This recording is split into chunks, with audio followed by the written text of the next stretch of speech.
Dia 24. Transformado pela verdade. As pessoas precisam mais de que pão para a sua vida. Elas precisam se alimentar de cada palavra proveniente de Deus. Mateus capítulo 4, versículo 4. Agora me entrego a Deus, ao nosso Deus maravilhoso, cuja palavra poderá moldar vocês para que sejam o que Ele quer e conceder a vocês tudo de que precisem nessa comunidade de santos amigos. Atos capítulo 20, versículo 32. A verdade nos transforma. O crescimento espiritual é o processo pelo qual substituímos as mentiras pelas verdades. Jesus orou: santifica-os na verdade. A tua palavra é a verdade. João, capítulo 17, versículo 17. Santificação exige revelação. O Espírito de Deus usa a palavra de Deus para nos tornar semelhantes ao Filho de Deus. Para tornar-nos semelhantes a Jesus, devemos preencher nossa vida com a palavra. A Bíblia diz: por meio da palavra somos unidos e moldados para as tarefas que Deus deseja nos incumbir. 2 Timóteo, capítulo 3, versículo 17. A palavra de Deus é diferente de qualquer outra. Ela é viva. Jesus disse: as palavras que eu disse são espírito e vida. João, capítulo 6, versículo 63.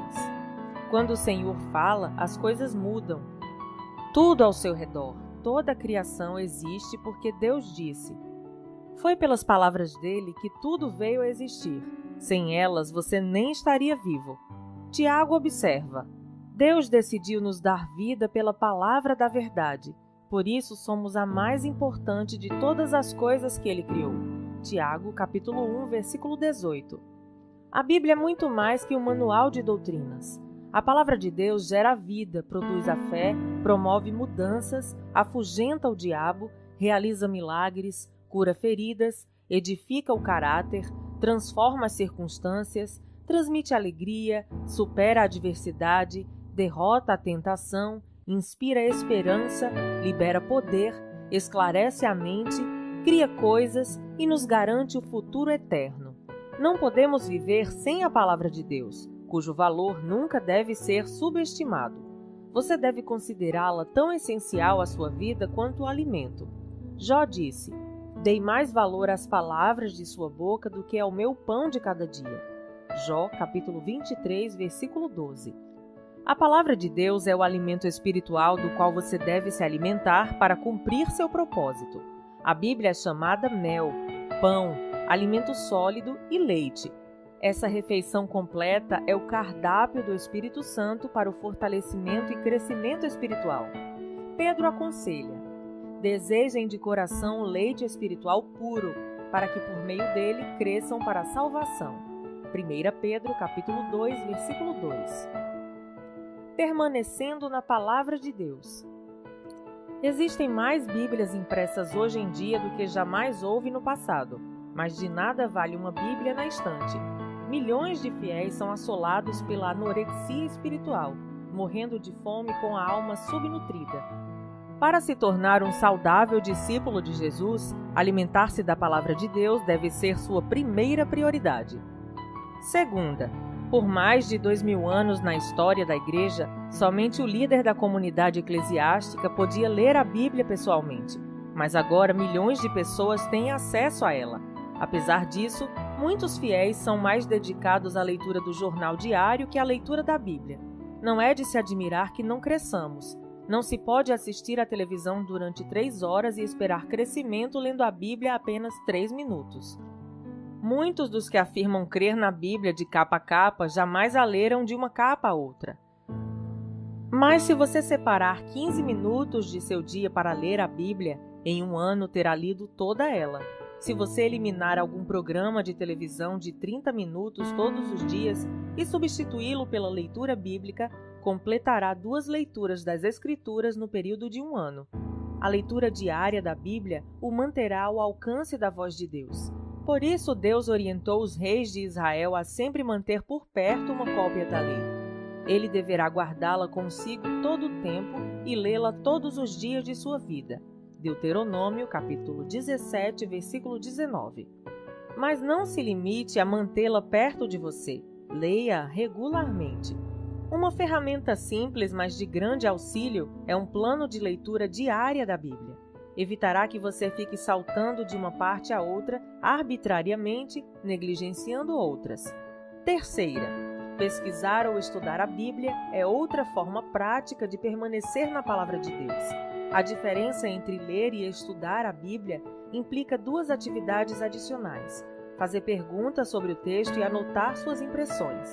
Você não terá estudado realmente a Bíblia se não anotar seus pensamentos no papel ou no computador.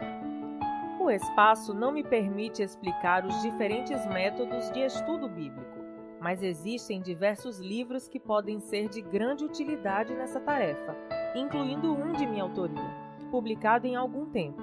O segredo de um bom estudo bíblico consiste simplesmente em aprender a fazer as perguntas certas. Métodos diferentes usam perguntas diferentes. Você descobrirá muito mais se parar e fizer perguntas simples como quem, o que, quando, onde, porquê, como. A Bíblia diz: verdadeiramente as pessoas felizes são as que cuidadosamente estudam a perfeita lei de Deus, a qual as torna livres e continuam a estudá-la. Elas não esquecem o que ouviram, antes obedecem ao ensinamento de Deus. Todos os que fazem isso serão felizes. Tiago, capítulo 1, versículo 25. Quarta, memorizar a palavra de Deus. A sua capacidade de memorizar é uma dádiva concedida por Deus. Você pode achar que tem memória fraca, mas a verdade é que memorizou milhões de ideias, verdades, fatos e imagens. O comum é que você se lembre do que é importante para você. Se a palavra de Deus é importante, você usará seu tempo para memorizá-la. Existem enormes benefícios na memorização dos versículos bíblicos. Eles os ajudam a resistir à tentação, tomar decisões sábias, reduzir o estresse, ganhar confiança, dar bons conselhos e compartilhar sua fé com outros. A memória é como um músculo. Quanto mais a exercita, mais forte ela se torna, e memorizar as Escrituras ficará cada vez mais fácil. Comece selecionando alguns dos versículos bíblicos transcritos neste livro que falaram ao seu coração, escrevendo-o em um pequeno cartão que possa levar sempre com você. Releia o trecho em voz alta durante o dia. Você pode memorizar as Escrituras em qualquer lugar, enquanto estiver trabalhando, fazendo exercícios físicos, dirigindo, esperando algo ou na hora de dormir. Os 3 elementos essenciais para a memorização das Escrituras são repassar, repassar e repassar. A Bíblia diz: lembrem-se do que Cristo ensinou e que suas palavras enriqueçam a vida de vocês e os tornem sábios. Colossenses capítulo 3, versículo 16. Quinta, refletir sobre a palavra de Deus. O que a Bíblia chama meditação. Para muitos, a ideia de meditar evoca imagens de alguém provocando um estado de consciência neutra, deixando a mente fluir. Isso é exatamente o oposto da meditação bíblica. Meditação é pensamento concentrado. É necessário esforço verdadeiro. Você escolhe um versículo e pondera longamente a respeito dele. Como dito no capítulo 11, se você sabe se preocupar, já sabe meditar. Preocupação é o pensamento concentrado em algo negativo. A meditação tem a mesma característica, mas está voltada para a palavra de Deus, não para algum problema. Não há outro hábito tão eficaz para a transformação de sua vida e para torná-lo mais semelhante a Jesus que a reflexão diária sobre as Escrituras. À medida que utilizamos nosso tempo para contemplar a verdade de Deus, espelhando-nos realmente no exemplo de Cristo, segundo a sua imagem, estamos sendo transformados com glória cada vez maior. 2 Coríntios, capítulo 3, versículo 18. Se você pesquisar todas as vezes que Deus fala em meditação na Bíblia, ficará maravilhado com os benefícios que Ele prometeu aos que dedicam algum tempo para refletir na palavra durante o dia. Um dos motivos pelos quais Deus chamou Davi, homem segundo o meu coração, é que Davi tinha prazer em meditar na palavra de Deus. Ele disse: como amo os teus ensinamentos, medito neles o dia inteiro. Salmo 119, versículo 97. Refletir seriamente na verdade de Deus é a chave para obter resposta às orações e o segredo para uma vida bem-sucedida. Devo pôr em prática os princípios das Escrituras. Podemos receber, ler, pesquisar, memorizar, refletir a palavra de Deus, mas tudo será inútil se falharmos em pô-la em prática. Devemos nos tornar praticantes da palavra. Esse é o passo mais difícil, porque Satanás luta contra ele com muita intensidade. Ele não se importa que você frequente estudos bíblicos, contanto que não pratique nada do que aprendeu. Enganamos a nós mesmos quando presumimos que assimilamos a verdade apenas por tê-la ouvido, lido ou estudado. O fato é que, ocupado em frequentar aulas, seminários e conferências bíblicas, você pode não ter tempo de pôr em prática o que aprendeu. Ou seja, esquece-se do que aprendeu enquanto se prepara para o estudo seguinte. Sem a prática, o estudo bíblico é inútil. Jesus disse: "Portanto, quem ouve estas minhas palavras e as pratica é como um homem prudente que construiu a sua casa sobre a rocha." Mateus capítulo 7, versículo 24. Jesus também destacou que as bênçãos de Deus provêm da obediência à verdade, mas não apenas por conhecê-la. Ele disse: "Agora que vocês sabem estas coisas, felizes serão se as praticarem."